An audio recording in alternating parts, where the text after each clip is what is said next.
welcome. Welcome to our Fragile X Live. This is our official first video and I'm so excited. I've been waiting and I try to practice, but it just doesn't come natural. I don't think anybody could practice for a camera in front of their face. So yeah, I don't know. I mean, it takes practice, I guess, but I don't know. It's just very uncomfortable and it's starting to feel uncomfortable. Anyways, okay. So welcome to our Fragile X Live. This is going to be so exciting. I'm so excited to share our life with you guys. I'm so excited that you guys can see our autism journey. I'm excited so you guys can see our Fragile X journey. So yeah, so who am I? It's just some random crazy lady talking? No. I am a mom of 3 amazing kids. We have a family of 5. So it's mom, dad, and then his older brother, sister, and baby brother. So our 2 youngest ones, those are my biological children. They both are affected by the Fragile X syndrome. So I am a carrier of the Fragile X syndrome, so I passed it on to both of them. I didn't find out about Fragile X syndrome until Emmett was diagnosed with Fragile X syndrome. So Emmett's 4 and Amaya's 8. So Amaya got diagnosed with Fragile X syndrome right after Emmett was diagnosed with Fragile X syndrome. And I will probably go back and do a video about Fragile X syndrome just so you guys can get a better idea because it's very complex. So Emmett has other diagnoses as well. So he was diagnosed with Fragile X syndrome, and Fragile X syndrome is the #1 leading cause of autism.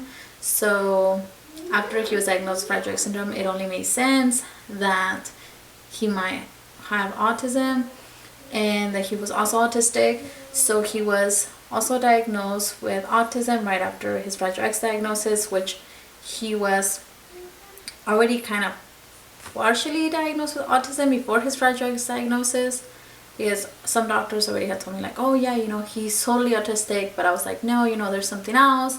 So then they just kept telling me that he was just autistic and he couldn't get diagnosed until he was, after 3 years old or 4 or whatever. So I kept looking for answers, and then I found the Fragile X diagnosis, and then the Fragile X specialist was like, well, I can assess him for autism. So they did an assessment and he came back that he has severe nonverbal autism. So he is nonverbal. He does started to do different sounds or approximations of sounds.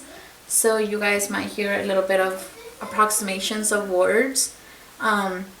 Sometimes it sounds like words, we just don't know because he doesn't really say them all the time. He can go months without saying them. So it's I don't know, it's very complex when it comes to speech with Emmett. So he does use a communication device to communicate his needs and wants, or sometimes he just pulls our hand. Well, he just pulls my hand to whatever he wants, and we try to prompt him to use his AAC device, so things like that. So yeah, that's Emmett. So Emmett is diagnosed with severe nonverbal autism, Fragile X syndrome. He was also diagnosed after those diagnoses. He got diagnosed with epilepsy because he had his first seizure when he was 1 year old, and then he had another second seizure when he turned 2 years old, and then when he was 2 he had, I think, 2 more seizures after that, and then he's 4 right now. He just had a seizure like not that long ago, like a month maybe, but he suffers from absent seizures. And I'll go into the epilepsy explanation of that a little bit further because that is also very complex. I feel like with all these diagnoses, they all have their complexity. So I mean, like when you talk about autism, it's so complex and so diverse, and so is epilepsy, and and so is Fragile X syndrome, and so is sensory processing disorder and things like that. So he was also diagnosed with sensory processing disorder. So you are going to see him when he walks around and stuff here. You're going to see him covering his ears because he doesn't like loud noises, or he doesn't like it when people talk a lot. He doesn't like I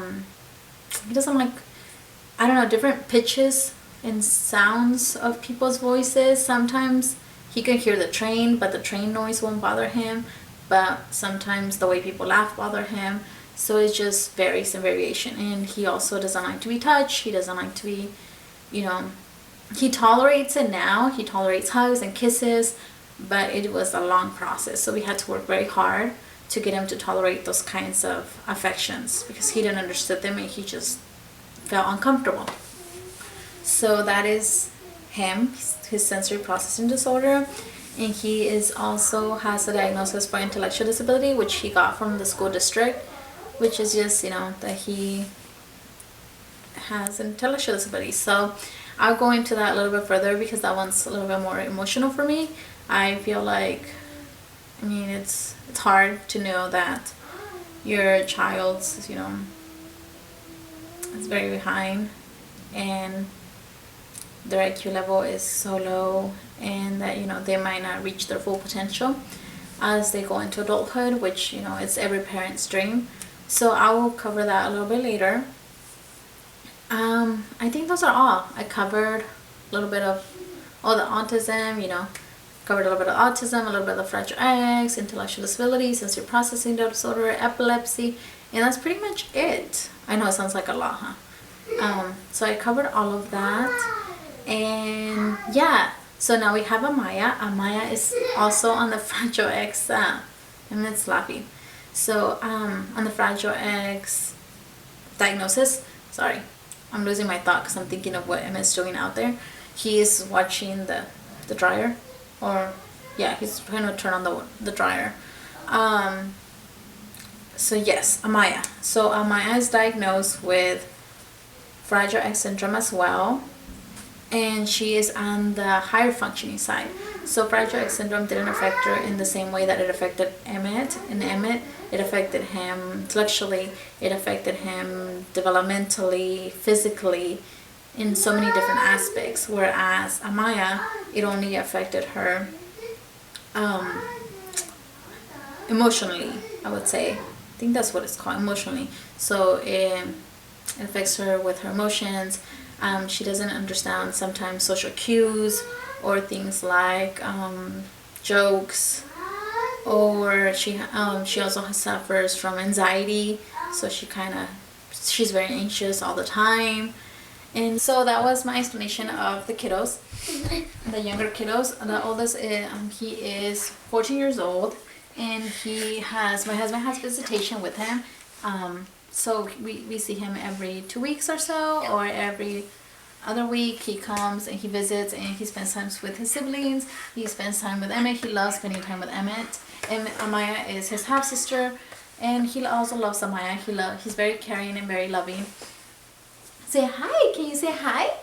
Say hi to the camera. Oh yeah, and rub your hands. Say hi. Can you say hi? Say hi.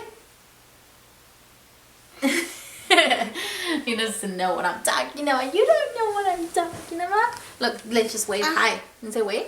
Say hi, YouTube. Are you gonna be on YouTube now? Huh? Yeah. Da. Can I give you a kiss?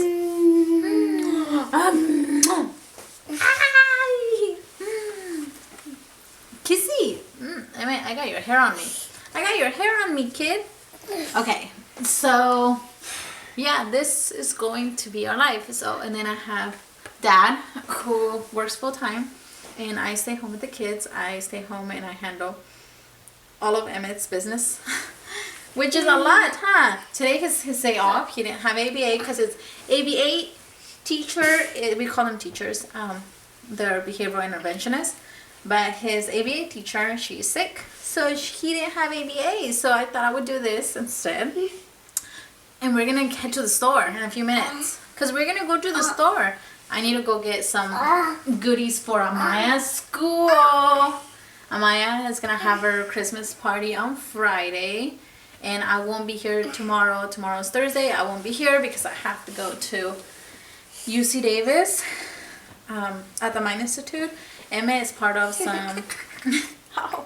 some clinical trials, but he has to go see his Fragile X specialist over there tomorrow because we've been having some issues, huh? But we're gonna go get it checked out. I can tell you guys all about it after the appointment. And yeah, I'm so excited. And then my brother's also, I have a younger brother who also has Fragile X syndrome, and we didn't find out that he had Fragile X syndrome until obviously my kids were diagnosed and I was diagnosed. So yeah, and he will also be going to the UC Davis Mind Institute tomorrow with us. It's a little road trip. You're gonna go on a road trip, and we need to go get some snacks for this kid because he gets super hungry on the road. So we will be on a road trip tomorrow. I know, you're so excited. Yay! Say hi. Yeah, that's his wave. So when Emmett goes like this is his wave. And say hi. Say hi. He uses his chewy because he used to bite his hand a lot. Or he would chew on wood. He would practically chew on anything. He would chew on shoes. He would chew on you. He would try to bite you. So now he has his chewy. And it was hard getting him used to using the chewy. He didn't like the chewy. He wanted to obviously use other things instead of that. But now we kept redirecting him. So we kept, Emmett, use your chewy. Every single time he would grab something to chew that wasn't supposed to be in his mouth. So yeah, these are pretty neat. And as you can tell, he has used it a lot because it's all ripped up. And clap. Give me 5. Give me 5. Yay. Give me 5. High 5. Yay. Good job. Can you tell him bye? Can you say bye-bye, YouTube? We'll see you next time. You want to say bye? No, you don't want to say bye. You don't want to say bye. He's a cuddler. He likes to cuddle with me. Mostly climb me. You like to climb, Mom? High 5 again. You want to do head? Look. Head, shoulders, knees. Where are your toes? Toes. Head, shoulders, knees, toes. He loves tickles. So let's just say bye. So that's it. I mean, that would be our introduction and welcome again. I'm excited.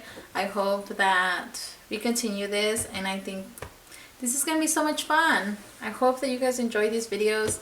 I'll try my best to make them fun for you guys. And yeah, say hi. We're so done, Mom. We gotta go to the store. You wanna go to the store? Just go to the store. Say bye-bye. Bye-bye.